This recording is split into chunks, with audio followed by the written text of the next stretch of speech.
Welcome to icon India. ఎవరైతే EO exams ఈ ఏడాది జనవరిలో రాసినటువంటి అభ్యర్థులు ఉన్నారో 2022కి సంబంధించినటువంటి నోటిఫికేషన్కి సంబంధించి సర్టిఫికేట్ వెరిఫికేషన్ అనేది జరగబోతా ఉంది.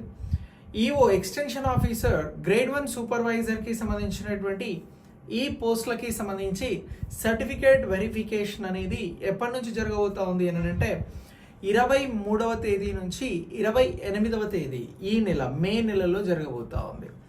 గత నెలలో సిడిపిఓకి సంబంధించినటువంటి సర్టిఫికేట్ వెరిఫికేషన్ జరిగినది. సో 1:1 రేషియో, ఒక ఉద్యోగానికి ఒక్క అభ్యర్థిని మాత్రమే పిలవడం జరుగుతూ ఉంది. సో ఇలా 1:1 రేషియో ప్రకారం టీజీపీఎస్సీ ఇప్పుడు ఈ సర్టిఫికేట్ వెరిఫికేషన్కి సంబంధించినటువంటి ప్రక్రియను కొనసాగించబోతా ఉంది. అయితే మొత్తం పోస్టులు 181, కానీ సర్టిఫికేట్ వెరిఫికేషన్కి 179 మందిని మాత్రమే పిలుస్తూ ఉన్నారు. ఈ 179 మాత్రమే ఎందుకు పిలుస్తూ ఉన్నారు అని అంటే, ఇద్దరిని ఎవరైతే పీడబ్ల్యూడీకి సంబంధించినటువంటి పర్సన్స్ ఉన్నారో వారికి కేటాయించినటువంటి పోస్టులు.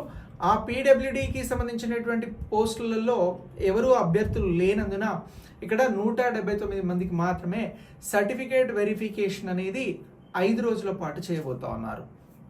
1:1 చొప్పున ఈ సర్టిఫికేట్ వెరిఫికేషన్ అనేది పొట్టి శ్రీరాములు యూనివర్సిటీగా పిలువబడినటువంటి సురవరం ప్రతాపరెడ్డికి సంబంధించి నాంపల్లిలో ఈ ఓల్డ్ క్యాంపస్లో సర్టిఫికేట్ వెరిఫికేషన్ ఉండబోతా ఉంది. సర్టిఫికేట్స్కి సంబంధించి ఒక చెక్ లిస్ట్ని అనౌన్స్ చేయడం జరిగింది. ఇది టీజీపీఎస్సీ నుంచి డౌన్లోడ్ చేసుకుని దాన్ని ఫిల్ చేయాల్సి ఉంటుంది. అలాగే మీ నేటివిటీకి సంబంధించినటువంటి అంశాలలో మీ సర్టిఫికేట్స్ని సబ్మిట్ చేయాల్సి ఉంటుంది. అలాగే మీ స్కూల్ మెమో, ఎస్ఎస్సి మెమో నుంచి మీ డిగ్రీ వరకు ఉన్నటువంటి కాన్వికేషన్స్ని అలాగే మార్క్ లిస్ట్ని కూడా మీరు ప్రొవైడ్ చేయాల్సి ఉంటుంది సర్టిఫికేట్ వెరిఫికేషన్లో. సో దీనికి సంబంధించి 1:1 పిలుస్తూ ఉన్నారు. సో ఎవరైతే 1:1కి సంబంధించి సర్టిఫికేట్ వెరిఫికేషన్లో ఎలిజిబిలిటీ ఉండరో ఆ మిగిలినటువంటి పోస్టులకి మళ్ళీ వేరే అభ్యర్థుల్ని పిలుస్తూ ఉన్నారు. సో ప్రీవియస్గా సిడిపిఓకి సంబంధించి 2 అభ్యర్థులని మళ్ళీ పిలవడం జరిగింది. 2 పోస్టులకి సంబంధించి సర్టిఫికేట్స్ సరిగా లేవు అని చెప్పేసి. సేమ్ అలాగే ఎక్స్టెన్షన్ ఆఫీసర్కి సంబంధించినటువంటి సర్టిఫికేట్ వెరిఫికేషన్ ప్రక్రియలో కూడా 1:1 మెథడ్నే తీసుకుంటా ఉన్నారు. సో ఒక పోస్ట్కి ఒక అభ్యర్థిని ఎందుకు పిలుస్తున్నాము అనే దానికి టీజీపీఎస్సీ గతంలో ఎక్స్ప్లెనేషన్ ఇచ్చింది. కాలయాపన ఎక్కువ అవుతా ఉంది, చాలామంది వేరే పోస్టులకి సెలెక్ట్ అయ్యి ఈ పోస్టులని మళ్ళీ నెగ్లెక్ట్ చేస్తూ ఉన్నారు.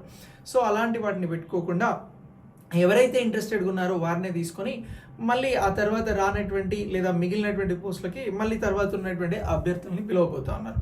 అయితే ఇక్కడ వెబ్ ఆప్షన్స్కి సంబంధించి బిఫోర్ డే అంటే 23న సర్టిఫికేట్ వెరిఫికేషన్ స్టార్ట్ కాబోతా ఉంది.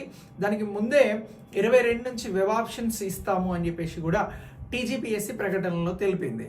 సో ఇలా ఎక్స్టెన్షన్ ఆఫీసర్కి సంబంధించినటువంటి ఉద్యోగ అభ్యర్థులు ఎవరైతే ఉన్నారో వారికి సంబంధించినటువంటి ర్యాంకర్స్కి సంబంధించినటువంటి సర్టిఫికేట్ వెరిఫికేషన్స్కి సంబంధించిన అంశాలను మరొకసారి పరిశీలన చేసుకొని సర్టిఫికేట్ వెరిఫికేషన్కి వెళ్ళండి. ఇక ఎక్స్టెన్షన్ ఆఫీసర్ సిడిపిఓకి సంబంధించినటువంటి ఉద్యోగాలలో దగ్గర దాకా వచ్చి మిగిలిపోయినటువంటి అభ్యర్థులు ఎవరైతే ఉన్నారో వారు పెద్ద డిసప్పాయింట్ కావాల్సినటువంటి అవసరం లేదు. మళ్ళీ ప్రిపరేషన్ని కొనసాగించండి. ప్రిపరేషన్ అనేది ఓ నిరంతర ప్రక్రియ. ఒక ఉద్యోగంతో ఇక్కడ జీవితాలు ఏం మారిపోవచ్చు కానీ ఆగిపోవు. సో కాబట్టి రాలేదు అనేటువంటి డిసప్పాయింట్మెంట్ని పక్కన నుంచి స్లోగా ప్రిపరేషన్ని స్టార్ట్ చేయండి. మళ్ళీ జాబ్ క్యాలెండర్ ఉంటుంది, వేకెన్సీస్ ఉంటుంది. దీనికి కొంత టైం పట్టొచ్చు, కానీ మళ్ళీ మీరు పాజిటివ్గా ఉండి ప్రిపరేషన్ స్టార్ట్ చేస్తే నెక్స్ట్ టైం విజేతలుగా నిలవడానికి అవకాశం ఉంటుంది. సో విష్ గుడ్ లక్ ఎవరైతే సర్టిఫికేట్ వెరిఫికేషన్కి వెళ్తా ఉన్నారో. అలాగే ఆల్ ది బెస్ట్, మళ్ళీ ప్రిపరేషన్లో ఉండాలని నేను మనస్ఫూర్తిగా కోరుకుంటున్నాను. Thanks for watching video. Me friends ఎవరైనా ఉంటే వారికి షేర్ చేయండి, వీడియోని లైక్ చేయడం మర్చిపోవద్దు. Thank you.